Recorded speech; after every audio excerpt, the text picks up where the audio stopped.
Education partner IT। फिर से स्वागत है आप सभी का हमारे इस खास कार्यक्रम इंडिया न्यूज हिमाचल के मंच पे।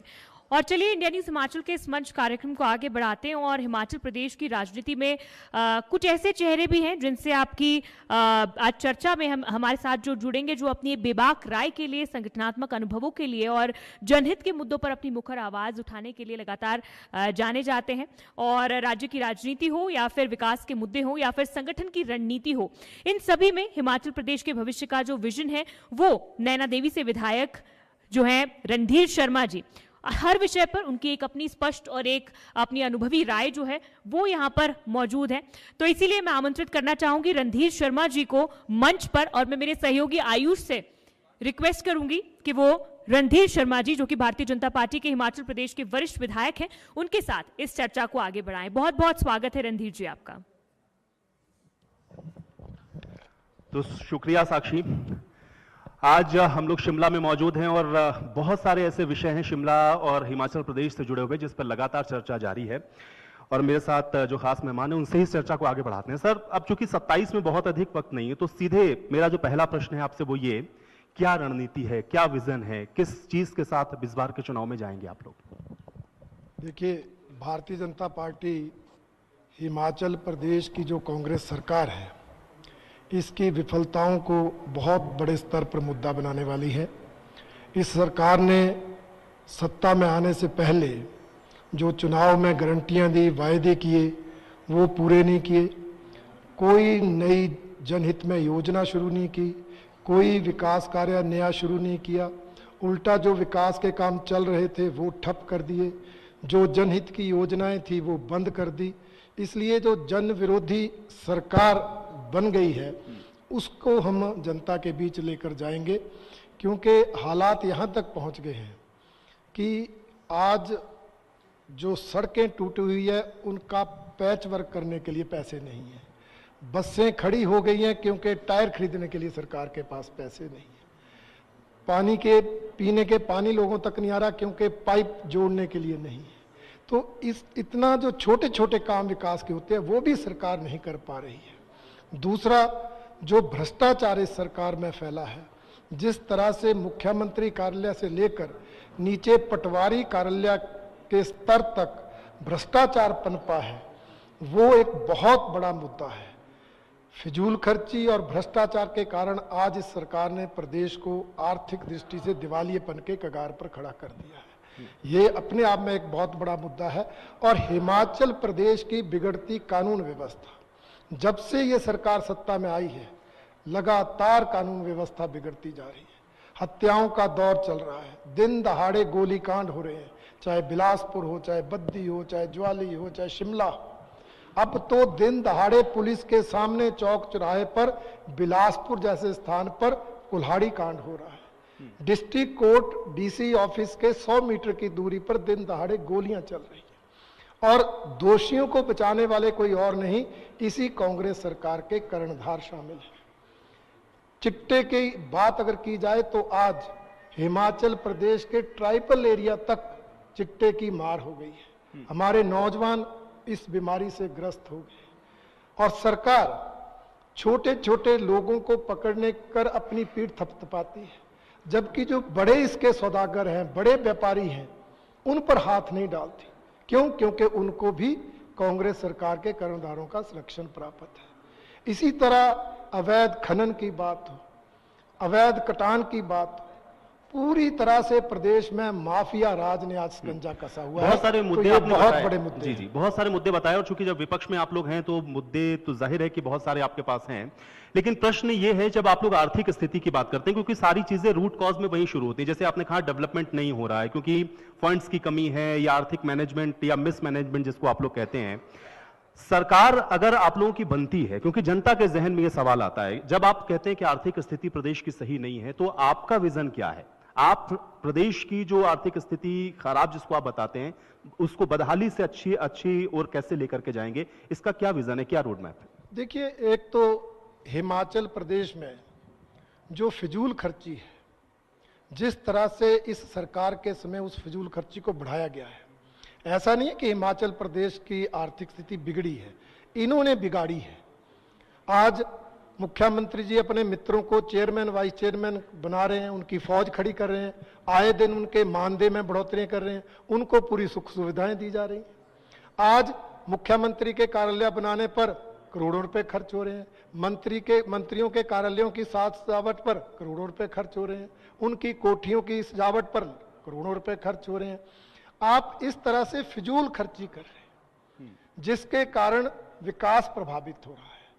दूसरा, हमें हिमाचल प्रदेश में यह देखना पड़ेगा कि अपने सीमित आर्थिक संसाधनों में हम क्या किसको दे सकते हैं। ये जो वोट की राजनीति है, जो अपीजमेंट की पॉलिसी है, हम चुनाव के समय लोक लुभावने वायदे करेंगे और सत्ता आने पर जो विकास के लिए बजट है, जो जनहित की योजनाओं के लिए बजट है, उसको मुफ्त की रेडियो में बांटने की प्रथा जो हिमाचल प्रदेश में शुरू हुई है, उस पर कहीं ना कहीं अंकुश लगाने की आवश्यकता है। एक बैलेंस बनाना पड़ेगा, जो हमारे आर्थिक साधन है वो किस तरह से हम उसको जनता की हित में यूज करें, विकास के कार्यों लेकिन में। ये बड़ी बात आप कह रहे हैं, क्योंकि जब आप लोग अपना संकल्प पत्र या जो घोषणा पत्र जारी करेंगे, तो क्या उसमें आप ये कह रहे हैं कि आप इस चीज का ध्यान रखेंगे या इसका आकलन करेंगे कि जो वायदे आप कर रहे हैं आप वही करेंगे जो आप पूरा कर सकते हैं या जो वाकई में फिजिबल है? क्योंकि अभी आप लोग आरोप लगाते हैं कि मौजूदा सरकार ने जो वायदे किए थे अधिकांश उसमें से वो पूरे नहीं कर पाए। निश्चित रूप से तो फिर ऐसे वादे करेंगे जो आप पूरा करेंगे? हमने आयुष जी इससे पहले भी हमारी जब सरकारें बनी, हमने विजन डॉक्यूमेंट बनाए, हमने चुनावी घोषणा पत्र बनाए, हमने कोई बात ऐसी नहीं की जो हम नहीं कर सकते थे। हमने हिमाचल प्रदेश की आर्थिक स्थिति को ध्यान में रखकर ही घोषणाएं की और सत्ता में आने पर, सरकार बनने पर वो घोषणाएं तो पूरी की ही, उसके अलावा जो हमने नहीं कहा था, जो वायदा नहीं किया था, वो भी पूरा किया।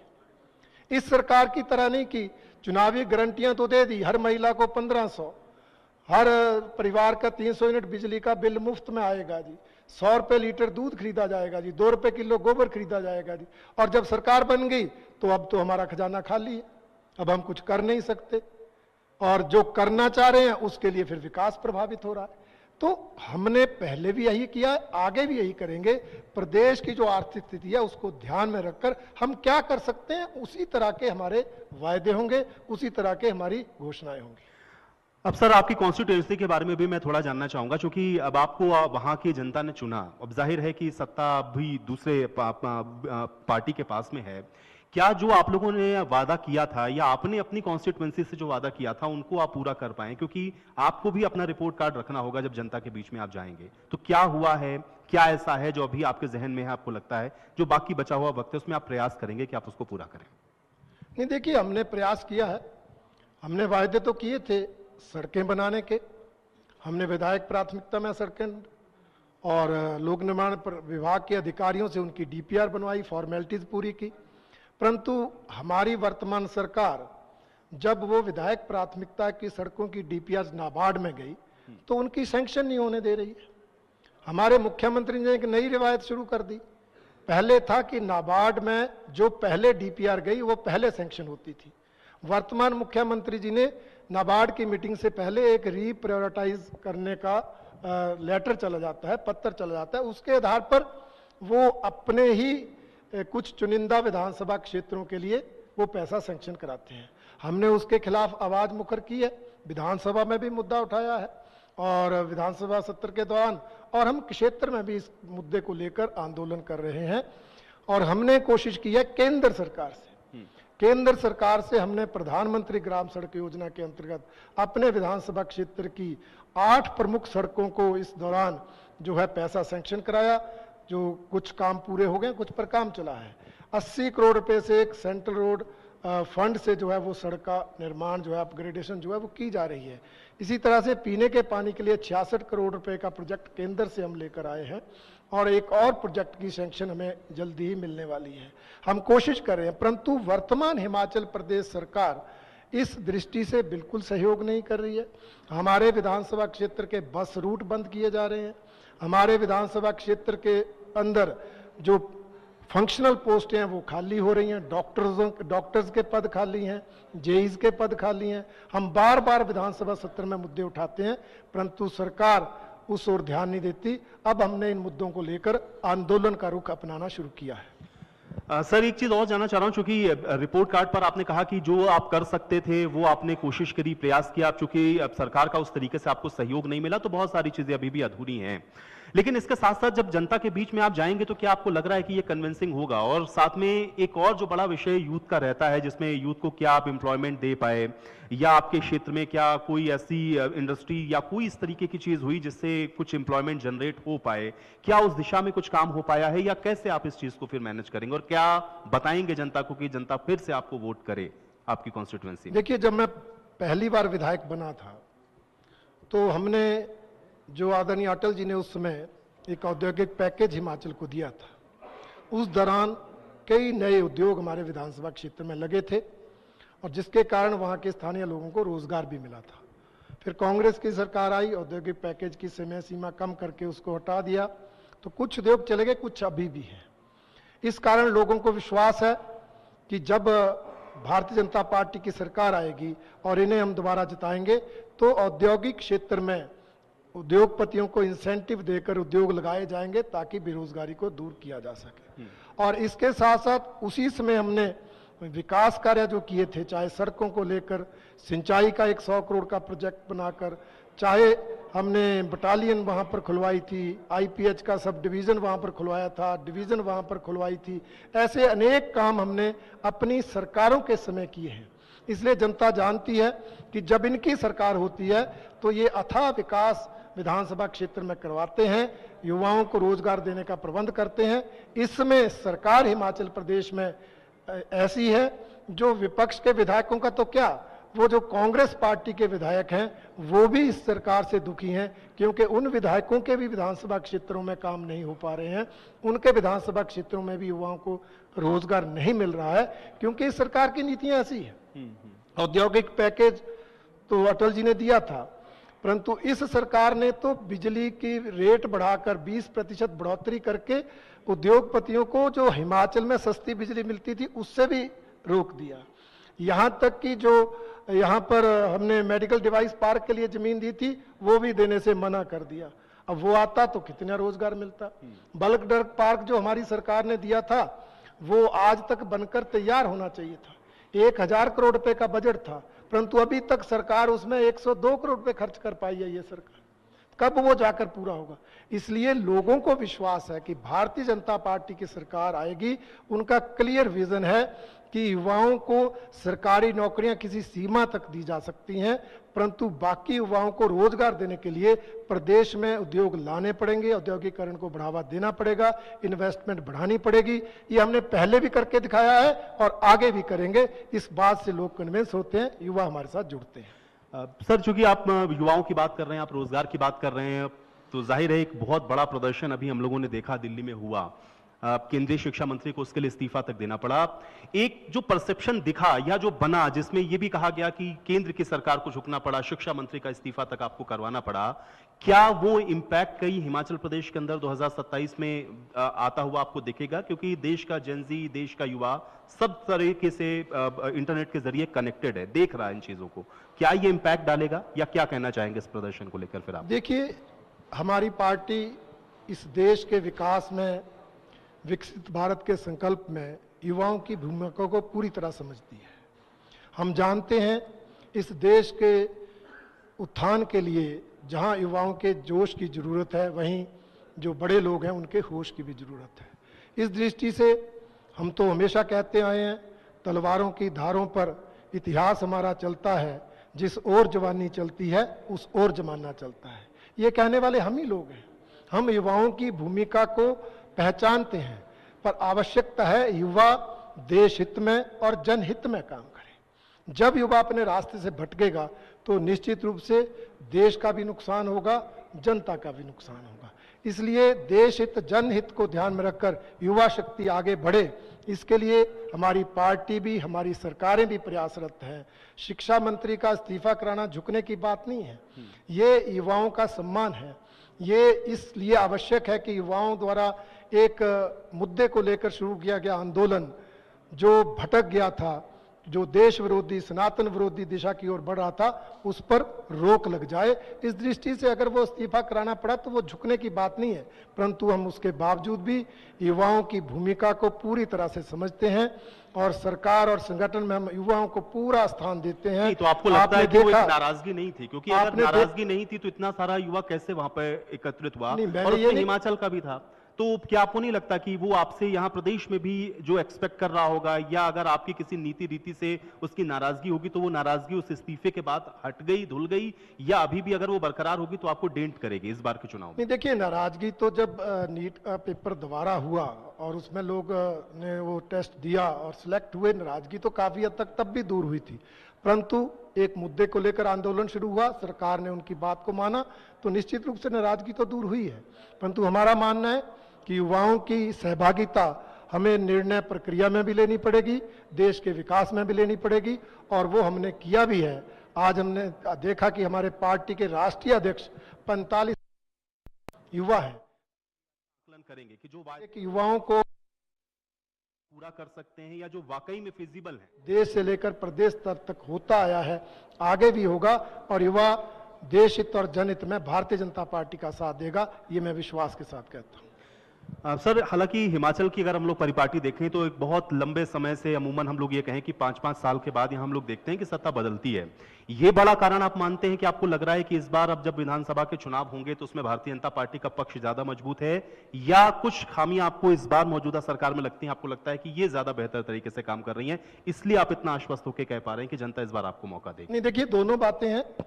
हिमाचल की जनता विकल्प देखती है, परंतु इस सरकार की विफलताएं इतनी ज्यादा है, इस सरकार का निकम्मापन इतना ज्यादा है कि शायद हमें भी बहुत ज्यादा करने की आवश्यकता नहीं है, क्योंकि जनता ने मन बना लिया है। अभी पंचायती राज संस्थाओं के चुनाव हुए, 12 जिलों में से अभी 9 जिलों में हमारे जिला परिषद के अध्यक्ष उपाध्यक्ष निर्विरोध चुने गए। कांग्रेस वाले उम्मीदवार नहीं दे पाए। 10वें जिले के चुनाव जब होंगे हमारे अध्यक्ष उपाध्यक्ष बनेंगे। सिर्फ एक जिला में उनका अध्यक्ष उपाध्यक्ष बना है। हमारे 4 नगर निगम है जहां पार्टी सिंबल पर चुनाव हुए, उन 4 में से 3 पर भारतीय जनता पार्टी के मेयर डिप्टी मेयर बने हैं। अधिकतर पंचायत समिति, नगर परिषद, नगर पंचायतों में भारतीय जनता पार्टी जीती। तो सरकार को तो जनता ने आईना दिखा दिया है, और ये रोष जो है, ये आक्रोश जो है जनता का बढ़ता जाएगा, क्योंकि सरकार अब अंतिम समय में कुछ कर नहीं पाएगी। इसलिए मैं ये कहना चाहूंगा, इस सरकार की विफलताओं के कारण, इस सरकार के भ्रष्टाचार के कारण, इस सरकार के आर्थिक कुप्रबंधन के कारण, और इस सरकार ने जो व्यवस्थाएं बदल दी है। आज आप देखेंगे हिमाचल प्रदेश को, सरकार को कोई मंत्रिमंडल नहीं चला रहा, मित्र मंडली चला रही है, कुछ मित्र चला रहे हैं। ये व्यवस्थाओं का पतन है। ये जो हिमाचल प्रदेश में सिस्टम बिगाड़ दिया है, व्यवस्थाओं का पतन कर दिया है, ये जनता इसको पचा नहीं पा रही है। इसलिए ये सरकार तो कभी भी चुनाव हो जाए, जनता तो कह रही है जितनी जल्दी हो इस सरकार से छुटकारा मिले। ये हालात हिमाचल। अच्छा हरदीप जी, बिल्कुल आखिरी सवाल मेरा आपसे ये है, आपकी अपनी कॉन्स्टिट्यूएंसी के लिए आपका जो विजन है वो क्या है, और इस बार जनता आपको क्यों चुने? देखिए, मैंने जनता के बीच भी कहा है, मेरा विजन यही है कि हमारे विधानसभा क्षेत्र में अभी भी अनेक गांव सड़कों से जुड़े नहीं हैं। हमने विधायक निधि, सांसद निधि से सड़कें जरूर दी हैं, परंतु लोक निर्माण विभाग के माध्यम से किसी न किसी योजना के अंतर्गत डालकर उन सड़कों को पक्का करवाना, ये हमारा प्रमुख लक्ष्य है। और उसमें केंद्र सरकार का सहयोग, प्रदेश में हमारी सरकार बनेगी उसका सहयोग, और जनता का सहयोग, जमीन जनता देती है उससे पूरा करेंगे। पीने के पानी की भी समस्या रहती है, उसको भी दूर करेंगे।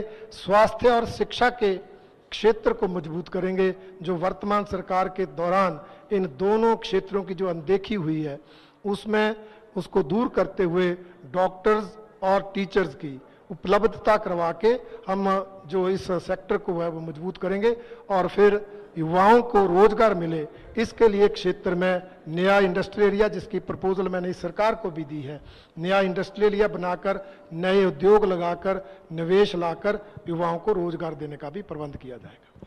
चलिए, बहुत सारी बातें आपने कही हैं, और आपने अपने जो क्षेत्र की जनता उसको भी ये कहा कि आप ये काम करने वाले हैं, तो मैं क्षेत्र की जनता पे ही छोड़ता हूं कि वो उसको किस नजरिए से देखती हैं। लेकिन बहरहाल आपने वक्त निकाला हमारे इस खास कार्यक्रम के लिए, आप इस मंच पर आए, अपना कीमती वक्त दिया, इसके लिए बहुत बहुत धन्यवाद। बहुत बहुत धन्यवाद आशीष जी, बहुत बहुत। पराग, ओवर टू यू।